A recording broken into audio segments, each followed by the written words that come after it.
काम आप कर रहे हैं।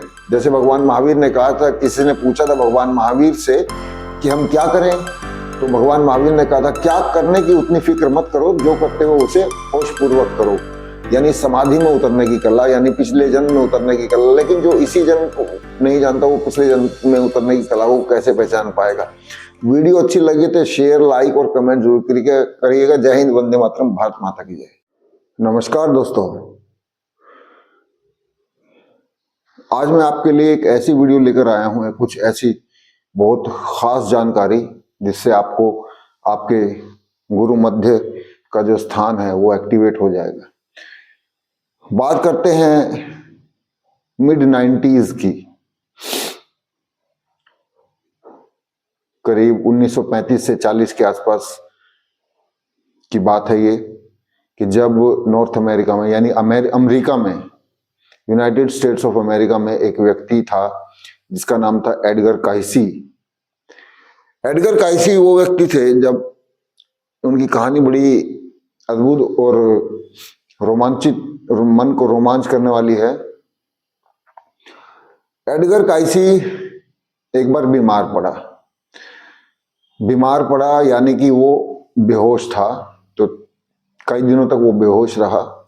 तो जो डॉक्टर्स उसको ठीक करने के लिए आए, उन्होंने कहा था कि अगर 3 से 4 दिनों के भीतर ये एडगर काइसी अगर होश में नहीं आया तो इसकी डेथ हो जाएगी। वो अनकॉन्शियस था, बेहोश था, मूर्छा में था, बहुत लंबी गहन प्रक्रिया में था बेहोशी की।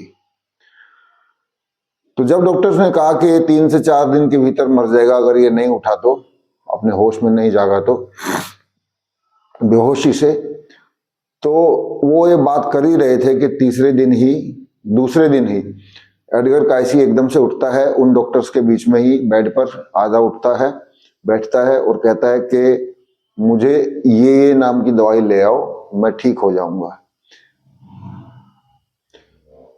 और वो ये भी बताता है कि मैं एक पेड़ से नीचे गिर गया था जिससे मेरे स्पाइनल कॉर्ड में चोट लग गई थी, इसके कारण मैं बेहोश हूं। और जब उसे जड़ी बूटियों का उसने नाम बताया कि ये दवाइयां ले आओ, आप जड़ी बूटियां ले आओ और मुझे खिला दो 24 घंटे के अंदर, नहीं तो मेरी मौत हो जाएगी। और वो फिर बेहोश हो जाता है ये बातें बोलकर। डॉक्टर भी ये सुन के हैरान हो गए कि मतलब ये बेहोश था और जागा और तुरंत फिर बेहोश हो गया। तो वो जड़ी बूटियां मंगाई गई, उसको 24 घंटे से पहले उसको खिलाई गई, उसमें तैयार करके, और एडगर काइसी ठीक हो जाता है। उसके बाद तो एडगर काइसी ने करीब 40,000 लोगों के आसपास, 40,000 लोगों को पूरे अमेरिका में जो बीमार थे उनको ठीक किया। बस वो जब भी, उसकी एक ही प्रक्रिया थी, जब भी वो बीमार हो जाता था, यानी कोई बीमार हो जाता था, तो वो उसको कैसे ठीक करता था एडगर काइसी। वो बिल्कुल सीधा लेट जाता था और बिल्कुल अपने गुरु मध्य पर, यहाँ पर जो हम जो टीका लगाते हैं, यहाँ पर पूरी ऊर्जा को ले आता था और वो बेहोश हो जाता था। और बेहोशी के दौरान जो भी व्यक्ति को ठीक करना होता था वो उसकी दवाई बता देता था। कई बार तो ऐसे वाकये हुए कि जो दवाई उपलब्ध भी नहीं थी, या वो दवाई जो 1 साल बाद बनने वाली थी, उसने उस दवाइयों के नाम बताए तो मरीज ठीक हुए। 40,000 मरीज, एक भी उदाहरण ऐसा नहीं है जिससे वो ठीक ना हुआ हो, वो मरीज उसके पास आकर। एक बार तो ऐसा हुआ कि उसने किसी दवाई का नाम बताया तो पूरे अमेरिका में किसी महिला को ठीक करना था, वो बीमार थी, on the verge of death. तो उसने जिस दवाई का नाम बताया वो पूरे अमेरिका में मौजूद नहीं थी, तो अखबारों में इश्तिहार देना पड़ा, एडवर्टाइजमेंट, इस तरह की दवाई हो तो बताएं कोई। तो एक व्यक्ति आया अमेरिका से ही, मतलब शिकागो से। उसने बताया कि इस नाम की दवाई कभी बनी नहीं है, मेरे पिता ने बनाने की कोशिश की थी, फार्मूला हमारे पास है, लेकिन ये दवाई कभी बनी नहीं, फार्मूला हम आपको भेज सकते हैं। तो वो फार्मूला जो था दवाई का, वो भेजा गया एडगर काइसी के डॉक्टर्स के पास या फिर ये कहें कि एडगर काइसी के पास। एडगर काइसी ने उस दवाई के साथ जो डॉक्टर्स थे उस फार्मूले को तैयार किया और वो दवाई बनी, उस महिला को खिलाई गई और वो ठीक हो गई। कई बार ऐसे भी वाकये हुए कि जो दवाई 1 साल बाद आनी थी या 2 साल बाद, तो उसने उसके भी नाम बताए लेकिन वो दवाई कभी मिली नहीं, जिससे, और वो खुद कहता था कि मुझे कुछ मालूम नहीं, मैं जब भी बेहोश होता हूँ, कौन मेरी पुतलियों को जब मैं बेहोश होता हूँ तो ऊपर की तरफ खींच लेता है, और मुझे मालूम नहीं क्या होता है, कि मैं उसका निदान बता सकता हूँ कैसे ठीक होगा। अब वो दवाइयां मुझे कैसे पता लगती हैं, कैसे मैं बोलता हूँ, ये मुझे मालूम नहीं। जब मैं बेहोश हो जाता हूँ, इस लोक को छोड़ देता हूँ, फिर कौन मुझसे बात करता है और कौन मेरे अंदर आकर बोलता है, इस चीज का मुझे बिल्कुल भी मालूम नहीं है। लेकिन उसके द्वारा बताई गई हर चीज बिल्कुल ठीक निकली, और एडगर कायसी ने अपने जीवन में पूरे अमेरिका में 40,000 व्यक्तियों को बीमार से अच्छे शारीरिक स्वास्थ्य की ओर तरफ रखा। ये जो हमारा तिलक होता है, यहाँ पे तिलक लगाने का भी एक स्थान होता है, क्योंकि और महिलाएं जो टीका लगाती हैं, क्योंकि महिलाओं का जो पूरा जो अस्तित्व होता है वो पूरा समर्पण के लिए होता है, इसलिए ये जो व्यक्ति होता है, जो आदमी होता है, जो इंसान होता है, जो मर्द होता है, उसको सही जगह पर टीका लगाया जाए। अगर मैं आपके यहाँ पर 1 सेकंड के लिए उंगली रखूं यहाँ पर और आपको आंखें बंद करने के लिए कहूं और बिना आपके बताए मैं उंगली यहाँ पर रखूं, तो आपको पता लग जाएगा कि मेरी आंखों के सामने कोई मुझे आकर्षित कर रहा है। वो इसी तरह का काम करता था, जी हाँ, इसी तरह का काम करता था। और जैसे कि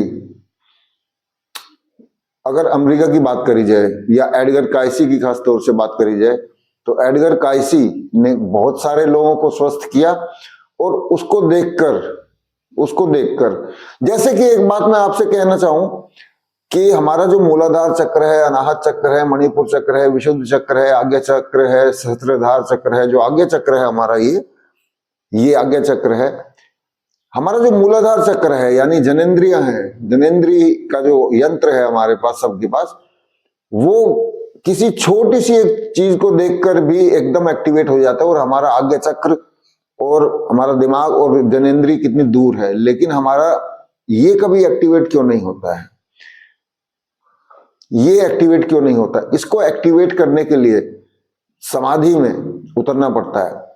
और ये भी एक बहुत गहन सोच है कि हमारा जो जनेंद्रीय पार्ट है वो हमारे दिमाग से बहुत दूर है, लेकिन जो हमारा आज्ञा चक्र है या सहस्त्रधार चक्र है वो हमारे दिमाग के बहुत नजदीक है। तो फिर वो एक्टिवेट क्यों नहीं होता है?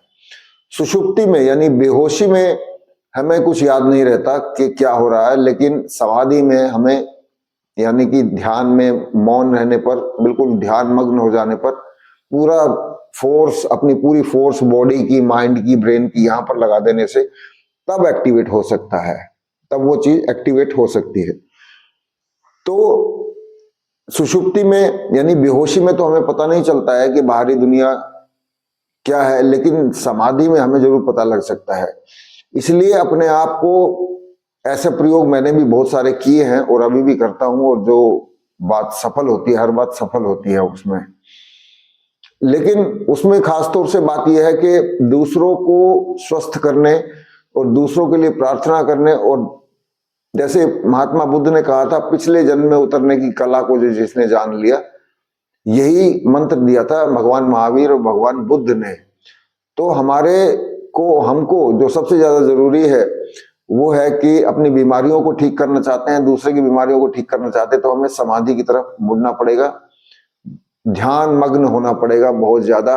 और जो लोग होश में नहीं है उनका तो मरना निश्चित है। होश पूर्वक चल रहे हैं तो होश पूर्वक, एक पैर उठा, एक पैर नीचे जमीन पर, तो दूसरा हाथ आगे, उल्टा पैर पीछे तो सीधा हाथ आगे, सीधा पैर आगे तो उल्टा हाथ पीछे। तो ये प्रक्रिया चलती है। आदमी की, इंसान कभी ऐसे नहीं चल सकता। तो जो होश में रहते हैं, होश पूर्वक खाना खाना, जैसे आपको मैं बताऊं कि अगर जो लोग स्पोर्ट्स, जो क्रिकेट खेलते हैं या कोई भी स्पोर्ट्स खेलते हैं जिसमें पसीना बहता है, वो फ्रेश होकर आते हैं, लेकिन आप अगर कोई काम करेंगे तो आप उसमें थक जाएंगे। अगर होशियार लोग वो हैं जो अपने काम को ही एक खेल बना लेते हैं। तो होश पूर्वक खाएं, होश पूर्वक चलें। ऐसा नहीं है कि मतलब एक होश एक अलग प्रक्रिया नहीं है, जो काम आप कर रहे हैं, जैसे भगवान महावीर ने कहा था, किसी ने पूछा था भगवान महावीर से कि हम क्या करें, तो भगवान महावीर ने कहा था क्या करने की उतनी फिक्र मत करो, जो करते हो उसे होश पूर्वक करो। यानी समाधि में उतरने की कला, यानी पिछले जन्म में उतरने की कला। लेकिन जो इसी जन्म को नहीं जानता वो पिछले जन्म में उतरने की कला को कैसे पहचान पाएगा। वीडियो अच्छी लगी तो शेयर, लाइक और कमेंट जरूर करिएगा। जय हिंद, वंदे मातरम, भारत माता की जय।